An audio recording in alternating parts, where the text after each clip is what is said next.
So, here in the year 2020, there's actually still a lot of debate about the Confederacy and the flag that represents it. Just look at any article about the subject posted on a social media page of any outlet in the South or Fox News or a number of other places, and you'll see people in the comments just going at it, arguing and just tearing each other apart, and a lot of them are just making up all kind of stuff. So, what exactly is the dilemma? Is it racist? Is it about slavery? Did the Civil War start because of slavery? Should the Confederate battle flag and other monuments be erected on public property? Well, all right. A lot to uncover, but let's take a look at it. Probably the most talked about and controversial part was the Civil War about slavery? Now, in 1861, the Confederate States were formed as they decided they no longer wanted to be a part of the United States, or more commonly referred to as the Union in those times. In turn, this action led to the Civil War, which was fought in an effort to maintain the Union. Now, why did the Confederate States decide they wanted to secede? Some may argue it was about various things such as economic reasons, taxation, states' rights, etc., etc. But, you don't have to listen to me or any historian or anybody who might try to convince you one way or the other. The best way to resolve this is to just go straight to the source, the Confederacy themselves. What did they have to say about it? 4 states issued Declaration of Secession documents. First, let's take a look at Mississippi. The second sentence of their document, right up at the top, it reads, "Our position is thoroughly identified with the institution of slavery, the greatest material interest in the world." This is their primary reason, and looking at the rest of the document, it appears to be their only reason. Furthermore, when speaking about the Union, who they wish to separate from, it goes on to say, it refuses the admission of new slave states into the Union, and it advocates Negro equality socially and politically. I guess equality just wasn't a cool thing to them. Georgia, again, right up at the top of theirs. For the last 10 years, we have had numerous and serious causes of complaint against our non-slaveholding Confederate states with reference to the subject of African slavery. It goes on to mention slavery a total of 35 times. It appears as if it was written in a fashion so that whoever reads it would know without a doubt, yes, this is about slavery. South Carolina, also littered with the mention of slavery 18 times. When speaking in regard to states in the North, an increasing hostility on the part of non-slaveholding states to the institution of slavery has led to a disregard of their obligations. Texas. When referring to itself on being accepted into the Confederacy, she was received as a commonwealth holding, maintaining, and protecting the institution known as Negro slavery, the servitude of the African to the white race within her limits, a relation that had existed from the first settlement of her wilderness by the white race, and which her people intended should exist in all future time. Texas went on to mention slavery 22 times. Now, some people try to make this silly argument that only 4 states issued secession letters about slavery. This somehow is supposed to insinuate that those states that didn't issue one had a different view on slavery. I mean, none of the other Confederate states ever stepped in to say, "Oh no, that's not what we're about." Just because they didn't release an official document on secession doesn't mean they didn't hold the same views on the issue. Just look at the Confederacy's Constitution. In Article 1, Section 9, it reads, "No bill of attained heir, ex post facto law, or law denying or impairing the right of property in Negro slave states shall be passed." In Article 4, Section 2, it states, "No slave or other person held in service or labor in any state or territory of the Confederate States, under the laws thereof, escaping or lawfully carried into another, shall in consequence of any law or regulation therein be discharged from such service or labor, but shall be delivered upon claim of the party to whom which slave belongs, or to whom such service or labor may be due. So they're saying if a slave escapes, or if he's being transported, he isn't free. He's to be returned to his owner. Later in Section 3, where it discusses acquiring new territory. In all such territory, the institution of Negro slavery, as it now exists in the Confederate States, shall be recognized and protected. But none of the Confederate States looked at and said they disagreed with it. They all signed up for it.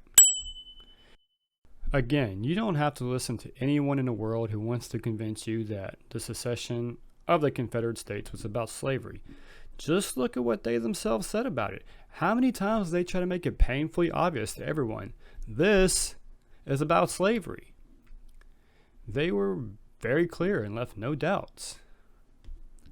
And there are some arguments about Lincoln and why the North actually went to war.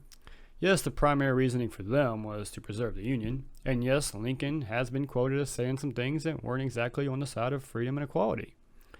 Probably the most famous was in August of 1862 in the New York Tribune. He was quoted as saying, "If I could save the Union without freeing any slave, I would do it. And if I could save it by freeing all the slaves, I would do it. And if I could save it by freeing some of the slaves and leaving others alone, I would also do that." Yes, it sounds a bit careless on the surface, but you also have to consider the immense pressure that was upon him. This was 16 months into the Civil War, a war which killed over 600,000 men, the deadliest in American history. Of course he wanted the war to win. With so many people dying, it's understandable that he would have done just about anything for it to stop. There is, however, much debate about how he changed his views over time. When he was elected president, he and the Republican Party was viewed by most people as being anti-slavery. It's no coincidence that the Confederacy decided to secede almost immediately after Lincoln was elected. He was elected November 6, 1860. South Carolina seceded the very next month on December 20th. Mississippi, Florida, Alabama, Georgia, and Louisiana all seceded in January, and then Texas on February 1st. They formed the Confederate States of America on February 4th. That's less than 3 months after the election. Virginia, Arkansas, North Carolina, and Tennessee all joined later in the year. If you go back to Georgia's secession document, they mention the party of Lincoln, called the Republican Party under its present name and organization, is of recent origin. It is admitted to be an anti-slavery party. So let's not pretend that Lincoln was a tyrant who was out to preserve slavery. Even if he was, slavery could have still been legal after the North won the war. But it wasn't. It was abolished everywhere. On January 1st, 1863, he issued the Emancipation Proclamation, which freed all slaves in Confederate areas. 2 years later, in 1865, the 13th Amendment abolished slavery completely in the United States. Regardless, even if his primary mission was to preserve the Union, that doesn't mean the Civil War wasn't about slavery. Slavery was clearly the reason why the Confederate States seceded, and that is what led to the war. If the South were willing to give up slavery, the Civil War never would have happened. You would think, considering their views on slavery and how they went to war to preserve it, and how they referred to it as Negro slavery, the answer here would be obvious.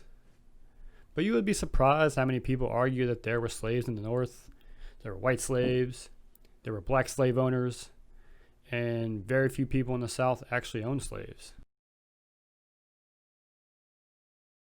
Yes, there were slaves held in the North at one time, but all northern states had abolished slavery by 1804. That's 57 years before the Confederacy seceded. It wasn't as if both the North and South were still a bunch of slave owners. The North had already given up this way of life a long time ago. The argument about white slaves is largely a myth associated with Irish indentured servants. Yes, there were some Irish criminals and maybe others who were very poor and owed debts. They were forced into servitude to pay their sentence. Many of them were shipped to the British colonies to carry that out. However, they were not sold to another person as property in the same fashion that black people were. Once their sentence was served, they were free. Also, their children were free. Children of black slaves were also born as slaves. Oftentimes, it's pointed out that there were black slave owners, and this somehow makes it a little less racist. Yes, there were black slave owners, but they all owned black slaves. They certainly didn't own any white slaves. However, this was also a pretty rare occurrence. Many people like to point out William Ellison, who owned a cotton gin company. Ellison was a former slave himself who was able to purchase his freedom and initially did not wish to own any slaves. But realizing that even though he was producing a better product, he was unable to compete with the white slave owners in his industry. He finally gave in and started purchasing slaves for himself. Ellison was based in South Carolina, where at the time there were about 9,000 free blacks, but only 180 of them owned slaves. So that means about 2% of free blacks in the states actually owned slaves. It is true that not everyone in the South owned slaves, but a pretty significant number of them did. According to the 1860 census, 49% of families in Mississippi owned slaves. In South Carolina, 46%. In Georgia, 37%. Alabama, 35%. And Florida, 34%. When you look at the actual population, over half the people in South Carolina and Mississippi were slaves. And those who didn't want slaves definitely wanted to. Owning slaves at that time was a status symbol. Today it's something like owning a Mercedes or a Corvette, or maybe a large television. Back then, it was slaves. Look at what I got.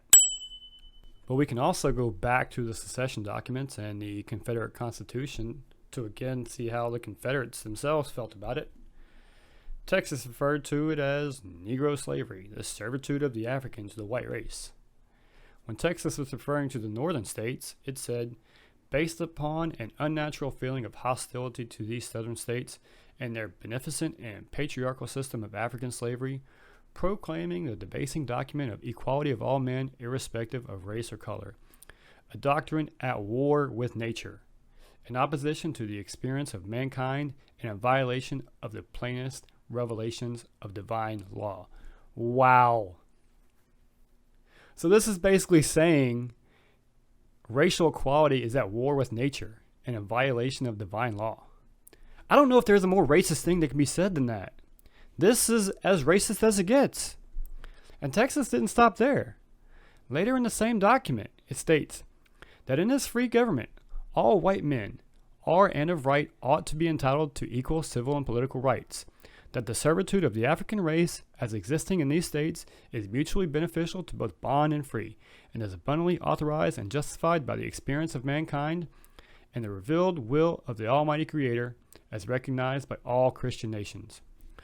Okay, so Texas believed it is their Christian God's will for the African race to serve the white man? Man, they really laid it on thick with the whole racial thing. When Mississippi was speaking about hostility towards the southern states, again speaking about the North, it said it advocates Negro equality socially and politically. They spoke about racial equality as hostility, and it was clearly a bad notion to these people. If we look back at the Confederate Constitution, it referred to them as property and Negro slaves, and referred to the institution of Negro slavery. How is all of this not racist? One of the most ignorant claims is that black people fought for the Civil War for the Confederacy. No, they didn't. There were black people who served for the Confederacy as slaves. I mean, they were forced to. They may have been cooks, helped to build shelter, or other general labor. But none of them actually enlisted and fired their weapons at Union soldiers. I challenge anybody making this claim to find any actual historical documentation backing this up. No official Confederate records mentions black soldiers under their command, only black laborers. They actually weren't even legally allowed to serve as soldiers, which makes sense. Why would the Confederacy trust the people they were enslaving to actually fight for them in good faith and not suddenly turned against them? On March 13, 1865, when the Confederacy had become extremely desperate, A law was passed that would allow black men into combat roles. However, this was only 3 weeks before the Civil War ended, and there is no record or evidence of any black man actually being accepted into the Confederate Army. In recent years, we've had a lot of removal of Confederate statues, monuments, and their flag from public spaces. And this is, to many people, including myself, within perfectly good reason. This is a regime that decided it no longer wanted to be a part of this nation for the sake of slavery. We fought them and we defeated them. Anything representing them is one of the most un-American, hateful symbols there is. Many people today still argue that removing these monuments somehow changes or erases history. I mean, really, does it? Listen, I've never in person seen a statue of Genghis Khan, Mao Zedong, Joseph Stalin, Adolf Hitler, Saddam Hussein, Kim Jong-il, but I know who all of these people were. I don't need to visit a statue of them in order to know their history. We have books. We have the internet. We live in the most information abundant time ever. You can literally learn about anything or any person you want either through a computer, your phone, or a book that probably can be delivered to you within 1 or 2 days. Whether or not you see a statue of that person isn't going to prevent you or anybody from learning the history about them. And it's not going to change it either. It's not going to erase it. There is absolutely no reason for any of this stuff to be erected in public places, which represents a city, a state, or any general area. I mean, imagine if you were a person who had past family members who were held as slaves or would have even been a slave themselves under the Confederacy. And every time you went by a particular public place or into a public building, you had to look at that. Look, if you want to represent yourself by flying this flag on your own property, vehicle, having it on your clothing, or whatever, okay, you have that First Amendment right. But if you're going to do that, at least be honest about what it represents and all of the history behind it. If this is how you want to represent yourself, then own it. All the slavery and racism comes along with it. So understand that this is how people are going to see you. This isn't just about being a country boy. I mean, I get it. Most of us have our own identities. Some want to look like rock stars, thugs, professionals, clean cut, grunge, nerdy, goth, whatever floats your boat. And some people are all about that country lifestyle. You got your cowboy hats, cowboy boots, pickup trucks, camouflage, John Deere, big belt buckles, country music, Wranglers. It goes on. But you don't need this symbol of hatred and oppression to go along with that. This is the one thing that could instantly change someone's perception of another from positive to negative. And I can already hear from that crowd saying, "But this is our heritage." Really? What about the Confederacy as your heritage? Some people say, my ancestors fought in the war for the Confederacy. Just because you were related to someone in the past, it does not mean you have to carry on something evil that they were fighting for. I mean, if you had a relative from the past who was a pedophile with a history of raping children, would you represent yourself with that and be proud because you are a descendant of that person? No, absolutely not. I'm sure you distance yourself as far away from that as possible. Or at least I'd hope so. There are plenty of people in Germany who are descendants of those who fought for the Nazi regime. But I think it's going to be really hard for you to find a single German person on the planet flying the Nazi flag. So why does slavery and racism get a pass? How can you possibly look at someone who would have been born a slave under the Confederacy and say, "This is my heritage"?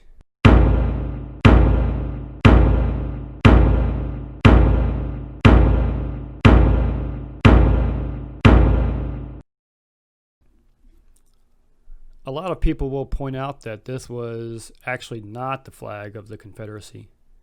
And yes, that is technically true. Their national flag went through multiple designs, but that doesn't mean anything in relevance to any of this. It was the flag they flew on the battlefield as to not be easily confused with the Union flag. It still represents the Confederacy. It's literally called the Confederate battle flag. It doesn't have any separation from the Confederacy itself. Often the argument arises that if we are to associate the Confederacy with slavery and racism, then we must do the same for the United States. Many of our founding fathers owned slaves. There were slaves transported in American slave ships, and slavery was instituted for many years under the American flag. So, this nation should be just as guilty as the Confederacy, right? Well, there is a pretty big difference here. The United States abolished slavery. The Confederacy fought an effort for it to continue forever. 360,000 Union soldiers died fighting to end slavery. You can't compare these two and say they are the same when only one of them recognized the immorality of it and changed. In closing, I'd like to say I was originally born in Mississippi, and I've spent most of my life there. I can say that I'm proud that my home state is finally removing this symbol from our state flag. But at the same time, I'm disappointed that it took so long. For many, many years, it was one of the most embarrassing things about our state. But finally, a state that has for the longest time ranked either last or close to last in almost every statistical category is moving in the right direction.